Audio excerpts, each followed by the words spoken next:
Hello guys, welcome to our channel track anime, যেখানে আজকে আমরা দেখব স্পাই এক্স ফ্যামিলির এপিসোড 11। গল্পটি শুরু হয় গত রাতের ঠিক পর থেকে। পরের দিন ইয়র ঘুম থেকে উঠেই তার গত রাতের কিছু অস্পষ্ট স্মৃতি মনে আসে। সেই স্মৃতি থেকে সে বুঝতে পারে যে গত রাতে সে কি কি কাণ্ড ঘটিয়েছে। সে ভাবে, আমার ভালো করে তো কিছুই মনে নেই, কিন্তু আমি কি লয়েডের সামনে এমন ব্যবহার করেছি যেরকম আমি ভাবছি? এখন আমি কি করব? এই অবস্থায় আমি তার মুখোমুখি কি করে হব? অন্যদিকে লয়েড এ সময় আনিয়াকে জলখাবার পরিবেশন করছিল।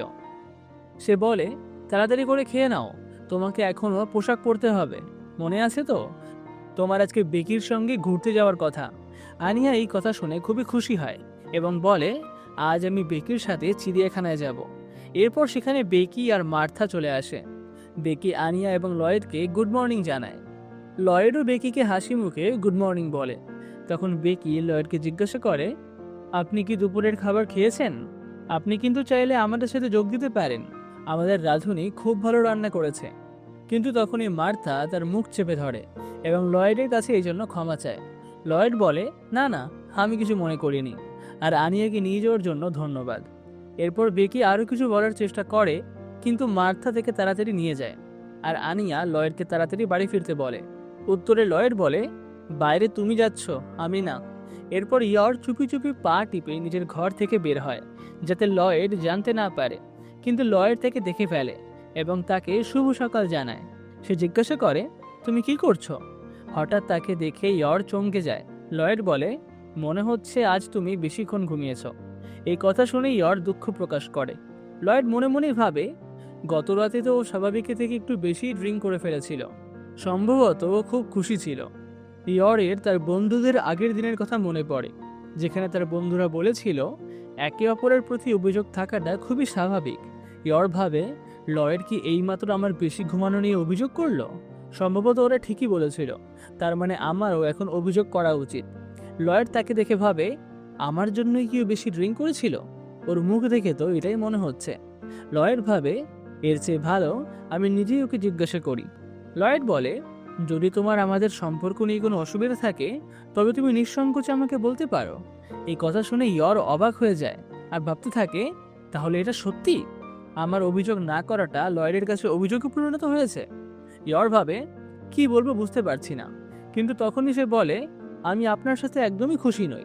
এই কথা শুনে লয়েড বিস্মিত হয়ে যায়। সে বলে, এর মানে কি? ইয়র আবার চিৎকার করে বলে, আমি বলছি যে আমি আপনার সাথে একদমই খুশি নই। এই কথা শুনে লয়েড অত্যন্ত হতবাক হয়। ঠিক তখনই সেখানে ইউরি নাচতে নাচতে এসে তাদের কথা শুনে ফেলে। সে এই কথা শুনে খুবই অবাক হয়। সে রাগের সঙ্গে লয়েডকে বলে, তুই আমার বোনের সাথে কি করেছিস? হ্যাঁ? তাকে দেখে লয়েডও ভাবে, এই লোকটা প্রত্যেকবার ভুল সময়ে কেন আসে। ইউরিকে বলে, কয়েকদিন আগে তো তোমার দুর্ঘটনা হয়েছিল না? তোমার তো বিশ্রাম নেওয়া উচিত ছিল। ইউরি বলে, যখন আমি তোমার সঙ্গে ফোনে কথা বলছিলাম তখন আমি সুস্থ হয়ে গিয়েছিলাম। আর তার থেকেও গুরুত্বপূর্ণ হলো, আমি তোমাকে সতর্ক করে দিচ্ছি লয়েড ফরজার, যদি তুমি কখনো আমার বোনকে কাঁদানোর চেষ্টা করো তবে আমি কিন্তু তোমাকে ছাড়বো না। এই শুনে ইয়র বলে, এমন কিছুই না। ইয়র ভাবে, স্বাভাবিক দম্পতিদের মধ্যে একটু আধটু অভিযোগ তো থাকেই, তাই আমি আমার বিবাহকে স্বাভাবিক দেখানোর জন্যই এটা করছি। কিন্তু আমি এই কথা ইউরিকে বলতে পারবো না। ইউরি বলে, তাহলে ব্যাপারটা কি? আমাকে ভালো করে বলো, যাতে আমি ওকে ভালোভাবে শাস্তি দিতে পারি। তখন ইউরি মনে মনেই ভাবে, যদি আমি ইয়রকে লয়েডের বিরুদ্ধে রাগিয়ে রাখি তবে সে তাকে ছেড়ে দেবে, যেমনটা আমি চাই। লয়েড বলে, তুমি খুব জোরে জোরে ভাবছ। তখন ইউরি বলে, তোমাকে ওকে তালাক দেওয়া উচিত, আমরা 7 দিনের মধ্যে কাগজপত্র জমা করে দেব। এই কথা শুনে ইয়র বলে, না না, আমি ওকে তালাক দিতে চাই না। এসব দেখে লয়েড ভাবে, হঠাৎ করে অপারেশন স্ট্রিক্স বিপদে পড়ছে। কিন্তু এইটা দেখে মনে হচ্ছে ইয়র আমাদের এই মিথ্যে বিবাহ চালিয়ে যেতে চায়, তাহলে এখনো পরিস্থিতি ঠিক হতে পারে। এই ভেবে লয়েড ইয়রকে জিজ্ঞাসা করে, তুমি এইসব কথা আমাকে কবে থেকে বলতে চাইতে? ইয়র বলে, কালকে রাত থেকে। এটা শুনে লয়েড ভাবে, কি, কালকে রাত থেকে? এই কথা শুনে ইউরি বলে, কাল রাতে তুই আমার বোনের সাথে কি করেছিস? হ্যাঁ? ইয়র বলে, না না, উনি তেমন কিছুই করেননি। তখন লয়েড ভাবতে শুরু করে, আমি কিছু না করা সত্ত্বেও হঠাৎ করে সে কাল রাত থেকেই অভিযোগ তৈরি করলো। এটা ঠিক নয়। যদি পরিস্থিতি আরও খারাপ হয় তবে তা সামলানো কঠিন হবে। এরপর লয়েড নিজেকে শান্ত রাখার চেষ্টা করে এবং এর পেছনের কারণ মনে করার চেষ্টা করে। সে গত রাতের কথা মনোযোগ সহকারে ভাবতে থাকে, কিন্তু সে এমন কিছুই খুঁজে পায় না যার জন্য ইয়রের তার উপর রাগ হওয়া উচিত। তখনই সে ভাবে, এমন তো নয় যে অন্য কেউ আমাদের সম্পর্কে ওকে কিছু বলেছে, কিন্তু আমি তো ওর বন্ধুদের সাথে সরাসরি কখনো দেখাও করি। অথবা এমনও হতে পারে যে ওর বন্ধুরাও গুপ্তচর আর তারা আমার আসল পরিচয় আগে থেকেই জানে। না না, আমার এত তাড়াতাড়ি এত কিছু ভাবা উচিত নয়। তখন ইউরি রাগের সঙ্গে বলে, আমি জানি না তুই আমার বোনের সাথে কি করেছিস, কিন্তু এখনই ওর কাছে ক্ষমা চা। এটা শুনে লয়েডও ভাবে, ও ঠিকই বলছে। এমন পরিস্থিতিতে একজনের ক্ষমা চাওয়ার মাধ্যমে পুরো ব্যাপারটাই মিটে যেতে পারে। এই ভেবে সে ইয়রের কাছে ক্ষমা চায়। ইয়র বলে, আমি চাই না আপনি আমার কাছে ক্ষমা চান। লয়েড এখন আরও হতবাক হয়ে যায় এবং ভাবে, ও আমাকে ক্ষমা করতে অস্বীকার করছে, এর মানে কি? কিন্তু এই শুনে ইউরি বলে, তোর সাহস কী করে হয় এইভাবে আমার বোনের কাছে দুঃখ প্রকাশ করার? লয়েড মনে মনে তাকে চুপ করতে বলে। লয়েড বলে, আমি ভবিষ্যতে এমনটা আর করব না এবং আমি তোমাকে খুশি করার সব রকম চেষ্টা করব। এই কথা শুনে ইয়র চিৎকার করে বলে, এটাই তো সমস্যা। তার কথা শুনে লয়েড এখন আরও বিভ্রান্ত হয়ে যায়, যেটা আমার মনে হয় যে কোনো কেউই হয়ে যেত। সে এখন ভাবতে থাকে, আসলে সমস্যাটা কোথায়? মেয়েরা কি এরকমই হয় নাকি? এখন ইউরিও বলে, হ্যাঁ লয়েড ফরজার, এটাই তোর আসল সমস্যা। লয়েড আবার তাকে মনে মনে চুপ করতে বলে। ইউরির মাঝখানে কথা বলার জন্য ইয়র তাকে এই বিষয়ে কথা বলতে বারণ করে। সে বলে, এটা আমাদের স্বামী স্ত্রীর ব্যাপার, তুমি এর থেকে দূরে থাকো। এই শুনে ইউরির তো চোখ কপালে উঠে যায় এবং সে ভাবে, আমি কি ওদের দুজনের মধ্যে ঢুকছি? এই সব দেখে লয়েড ভাবে, আমার ভুলে যাওয়া উচিত নয় যে ও গোপন পুলিশে কাজ করে, তাই আমাকে দ্রুত এই বিষয়টা এখানে শেষ করতে হবে, না হলে অন্যরাও আমাদের এই মিথ্যে বিবাহের কথা জেনে যাবে। কিন্তু ঠিক তখনই ফোনের ঘন্টা বেজে ওঠে। ইয়র ফোনটা ধরে বলে, আমি মিসেস ফরজার বলছি। এই শুনে ইউরি একেবারে চমকে যায় যে এইমাত্র তো সে ঝগড়া করছিল আর এখনই সে নিজেকে ফরজার বলছে। ইয়র লয়েডকে জানায় যে ফোনটা হাসপাতাল থেকে এসেছে। লয়েড যেই কথা বলে সে জানতে পারে যে একটা গোপন মিশনের জন্য তাকে হাসপাতালে ডাকা হচ্ছে, যেটার সিক্রেট কোড হলো 13399। এর মাধ্যমে তাকে হাসপাতালে ডাকা হচ্ছে। ফোন রাখার পর লয়েড ইয়রকে জানায়, মনে হচ্ছে এটা একটা জরুরি কাজ, তাই আমাকে এখনই যেতে হবে। কথা শুনে ইয়র ভাবে, এটা আরও একটা অভিযোগ করার ভালো সুযোগ। তাই সে এখন লয়েডকে চিৎকার করে বলে, আপনার ছুটির দিনও শুধু কাজেরই চিন্তা না? আপনি যদি সবসময় আপনার রুগীদেরকে আমার আগে রাখেন, তাহলে আমি খুশি থাকবো কি করে? এই শুনে লয়েড অবাক হয়ে যায়, কিন্তু লয়েড বলে, আমি এই বিষয়ে ফিরে এসে কথা বলবো। এবং সে ভাবে যে কোড 13399 খুবই গুরুতর একটা কোড। এখন আমি ইয়রের কথা বুঝতে পারছি না, কিন্তু এর জন্য ওকে অপেক্ষা করতে হবে। এরপর লয়েড ক্ষমা চেয়ে সেখান থেকে চলে যায়। এটা দেখে ইয়র খুবই খুশি হয় এবং ভাবে, এই অভিযোগটা বেশ স্বাভাবিক ছিল। আমার মনে হয় এটা দেখে ইউরিও মেনে নিয়েছে যে আমরা স্বাভাবিক দম্পতি। কিন্তু লয়েডের এভাবে চলে যাওয়া দেখে ইউরি তাকে সন্দেহ করতে শুরু করে এবং ইয়রকে বলে, আমার মনে হয় সে তোমার সাথে প্রতারণা করছে। শুনে ইয়র অবাক হয়ে যায়। ইউরি তাকে লয়েডের পিছু নিতে বলে, কিন্তু ইয়র সরাসরি মানা করে দেয়। ইউরি বলে, তোমার কি সত্যি চিন্তা হচ্ছে না যে তোমার তথাকথিত স্বামী তোমার সাথে প্রতারণা করছে? এই সমস্ত বলে সে ইয়রকে উস্কে দেয়। আর এখন ইয়রও ভাবে, এটা কি নতুন অভিযোগ করার আরও একটা সুযোগ? আর এরপর সে ইউরির কথা মেনে নেয়। হয়তো গত রাতের মদের নেশা তার এখনো মাথাতেই আছে। এরপর তারা চুপি চুপি লয়েডের পিছু নিতে শুরু করে। ইউরি বলে, সাবধানে, তার জানা উচিত নয় যে আমরা তার পিছু নিচ্ছি। কিন্তু লয়েড অনেক আগেই বুঝে গিয়েছিল যে ইউরি আর ইয়র তার পিছু নিচ্ছে। সে ভাবে, আমি বিশ্বাস করতে পারছি না, এমনকি ইয়রও। তবে এটা একটা ভালো সুযোগ হতে পারে তাদেরকে বিশ্বাস করানোর যে আমি হাসপাতালে যাচ্ছি। ইউরি বলে, যদি সে থামে তবেও কিন্তু আমাদের থামা চলবে না, আমাদেরকে চলতে থাকতেই হবে, না হলে সে সন্দেহ করবে। এই শুনে ইয়র বলে, তুমি সত্যি এইসব বিষয়ে অনেক কিছু জানো। ইউরি বলে, এইসব তো আমি সেই মেয়েটার সাথে কার্টুনে দেখেছিলাম। এরপর যখন তারা এগিয়ে যাচ্ছিল, ইউরি একজন লোককে দেখে যে তার প্রথম লেফটেন্যান্ট। তিনি জরুরি কাজের জন্য ইউরিকে ডেকে নেন। ইউরি ভাবে, আরে ধুর, এই সময়ে? কিন্তু ইউরি ইয়রকে বলে, আমাকে কিছু ফাইল দিতেই হবে, তাই আমাকে তাড়াতাড়ি এক্ষুনি যেতে হবে, তবে তুমি ওর পিছু নিতে থাকো। এটা দেখে লয়েড ভাবে, এটা কি কোনো জরুরি কাজ ছিল? অবশ্য আমিও জরুরি কাজই যাচ্ছি। এরপর লয়েড হাসপাতালে পৌঁছে যায় এটা দেখে ইয়র ভাবে, লয়েড তো রোজকার মতো হাসপাতালেই গেল, আমার তো মনে হয়েছিল সে হয়তো অন্য কারোর সাথে দেখা করতে যাচ্ছে। আর তখনই ইয়র বুঝতে পারে আমি এই সমস্ত কি করছি, হয়তো এই সমস্ত না করে কোনো অভিযোগ না থাকাই ভালো। এটা দেখে লয়েডও খুশি হয় যে এই বিষয়টা নিজে নিজেই শেষ হয়ে গেল। যেই সে ভেতরে যায়, ফিওনা তাকে জানায় যে একটা লেভেল 3 পরিস্থিতি। লয়েড থেকে জিজ্ঞাসা করে যে কি হয়েছে। ফিওনা বলে অস্ট্রেলিয়ার ভাইস হেডকোয়ার্টার একজন গুপ্তচরকে খোঁজার চেষ্টা করছিল, আর গত রাতে তারাই তার সম্পর্কে জানতে পারে, কিন্তু তারা আরও জানার আগেই সে আত্মগোপন করে। আর ঠিক সেই সময় সেখান থেকে একটা গোপন নথি চুরি হয়ে যায়। এছাড়াও সেখানে একটা সাংকেতিক মানচিত্রও পাওয়া গেছে, যাতে অস্ট্রেলিয়ার ভাইস এজেন্টদের মিশনের তথ্যও রয়েছে। তার মধ্যে কিছু তথ্য অপারেশন স্ট্রিক্সেরও। যদি তা শত্রুদের হাতে পড়ে, তবে আমাদের জীবনও বিপদে পড়তে পারে। ঠিক তখনই আমরা গোপন পুলিশের অধিকর্তা উইলকারকে পরের দৃশ্যে দেখতে পাই। সে তার বাহিনীকে বলে আমাদের ডিভিশন 4-এর যে এজেন্টরা ওয়েস্টে ছিল তারা ফিরে আসছে, তারা কাজের কিছু পেয়েছে, তাই তোমাদের সেই এজেন্টদেরকে সুরক্ষা দিতে হবে। শুনেছি তাদের পিছু নিয়েছে পশ্চিমের এজেন্টরাও, তাই ওয়াইসকে এই কাজের দায়িত্ব রাখতে হবে। এরপর আমরা পরের দৃশ্যে কিছু এজেন্টকে একটা লোকের পিছু নিতে দেখি। এজেন্ট যেই লোকটার পেছনে যায়, লোকটি তার ব্যাগ দিয়ে তাকে আঘাত করে এবং সে তাদের দুজনকে এক আঘাতেই শেষ করে দেয়। যেই সে বাইরে আসে, আরও একজন এজেন্ট দ্রুত গাড়ি নিয়ে তার দিকে আসছিল, কিন্তু সে লাফ দিয়ে গাড়িতে আক্রমণ করে এবং গাড়িটাও সেখানেই ভেঙে যায়। আমরা জানতে পারি যে তার নাম হলো উইনস্টন হুইলার, যে কিনা অস্ট্রেলিয়ার যোগাযোগ বিভাগ থেকে এসেছে।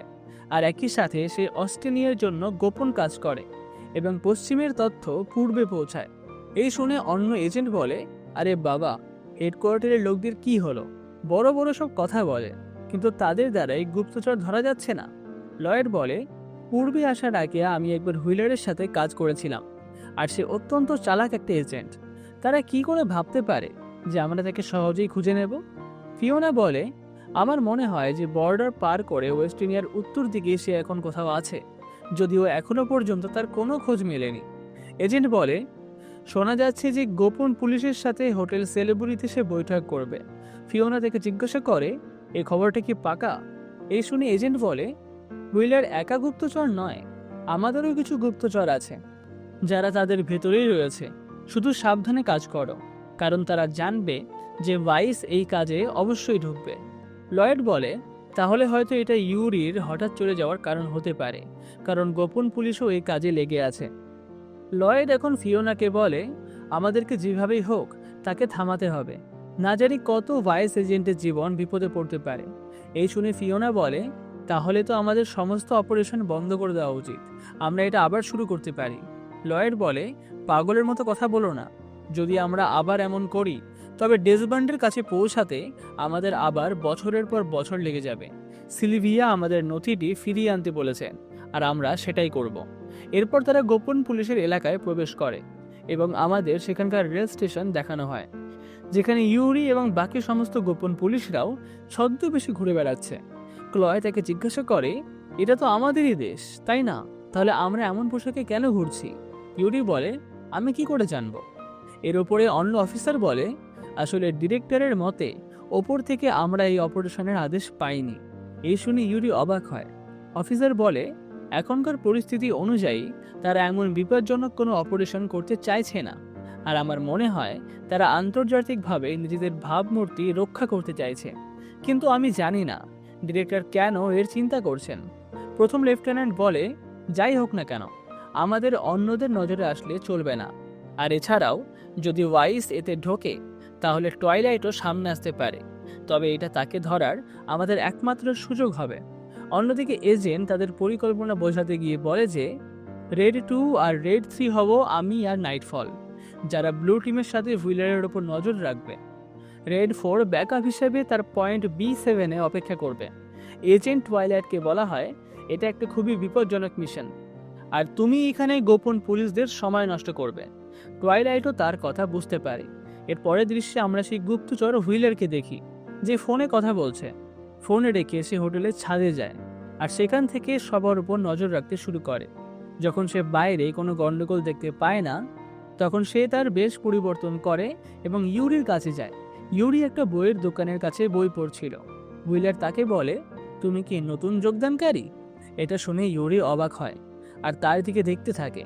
হুইলার বলে, না না না না না, আমার দিকে দেখো না, সামনে দেখো। তাকে দেখে ইউরি ভাবে, ওই কি উইনস্টন হুইলার? ও কি করে জানলো যে আমি সিক্রেট পুলিশে আছি? ইউরি নিজেকে শান্ত করে এবং তার মনে হয় এটাই টয়লাইট নয় তো। সে নিশ্চিত হওয়ার জন্য তার টাই পিনটি দেখে, যেটা সবুজ টাইয়ের ওপর লাগানো আছে। হুইলার তাকে বলে, তোমার উপরে লোকেদের জানিয়ে দাও যে তথ্য ফাঁস হয়ে গেছে, তাই আমি স্থান পরিবর্তন করছি। তাদের বলো যে আমি আধ ঘন্টা পর পার্কে তাদের জন্য অপেক্ষা করব। অন্যদিকে ফিওনা আর বাকি এজেন্টরা হোটেলের ভেতরে হুইলারের জন্য অপেক্ষা করছিল। ফিওনা ভাবে, সে আসছে না কেন? শেষ মুহূর্তে সে কি তার অবস্থান পরিবর্তন করলো? এজেন্ট ভাবে, সে কি এর সম্পর্কে জেনে গেল? এমন তো নয় যে এই খবরটা ভুয়ো ছিল। কিন্তু এইভাবে আমাদের সময় নষ্ট হচ্ছে। এরপরে আমরা দেখতে পাই হুইলার ক্যাপ্টেনের সাথে দেখা করতে আসে। ক্যাপ্টেন বলে, ভালো হবে তুমি সেই নথিগুলো আমাকে দিয়ে দাও। এমনিতেই ভাইসরা এই সমস্ত বৈঠকের খবর পেয়ে গেছে, তাই তাড়াতাড়ি করো। হুইলার বলে, নথি দেওয়ার আগে আমাকে নিশ্চিত হতে হবে যে আপনি গোপন পুলিশ থেকে এসেছেন। ক্যাপ্টেন বলে, তোমার কি মনে হয় আমি হাজার মুখের টয়লাইট? ভালোই রসিকতা করো তুমি। তুমি কি প্রমাণ করতে পারো যে তুমি আসল হুইলার? এই শুনে হুইলার বলে, আমার সবুজ টাইয়ের ওপরে হলুদ রত্ন পাথরের পিন আছে, যেটা আপনারাই বলেছিলেন। এই প্রমাণটাই কি যথেষ্ট নয়? এটা শুনে ক্যাপ্টেন বলে, আচ্ছা তাহলে এটা হলুদ, তাই তো? অন্য অফিসার এই খবর ডিরেক্টর পর্যন্ত পৌঁছে দেয়।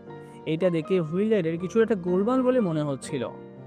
যেই এই বিষয়টা ডিরেক্টর জানতে পারেন যে সে হলুদ রঙের পিন লাগিয়েছে, সে সরাসরি একজন অফিসারের কাছে যান এবং তার জামার কলার ধরে বলেন, কেমন আছো জেফ্রি? চলো ক্যাফেটেরিয়ায় একসাথে দুপুরের খাবারটা খাই। হঠাৎ ডিরেক্টরকে দেখে জেফ্রি ঘাবড়ে যায় এবং বলে, আজ আমাকে কিছু ফাইল রেকর্ড রুমে রাখতে হবে। তখনই ডিরেক্টর বলেন, না না, সেটা আর হবে না, আমি তোমাকে কোনো ফাইলই ছুঁতে দেব না। তখন ডিরেক্টর তাকে বলেন, তুমি জানো আমি হুইলার এবং আমাদের এজেন্টদেরকে বলেছিলাম যে সে দেখা করার জন্য সবুজ টাইয়ের উপরে রত্ন পাথরের পিন লাগিয়ে আসবে, কিন্তু আমরা তাকে রত্ন পাথরের রং বলেইনি। কিন্তু আমরা শাখাগুলিতে এই খবরটা পৌঁছে দিয়েছিলাম আর প্রত্যেক অফিসারকে রত্ন পাথরের আলাদা রং বলেছিলাম, যাতে যদি বিশ্বাসঘাতক তথ্য ফাঁস করে তবে আমরা তাকে ধরতে পারি। তবে আমরা জানতে পেরেছি যে সেটা কে। আর হ্যাঁ, আমরা তোমাকেও তো একটা রং দিয়েছিলাম না? সেটা কি ছিল জানো? হলুদ।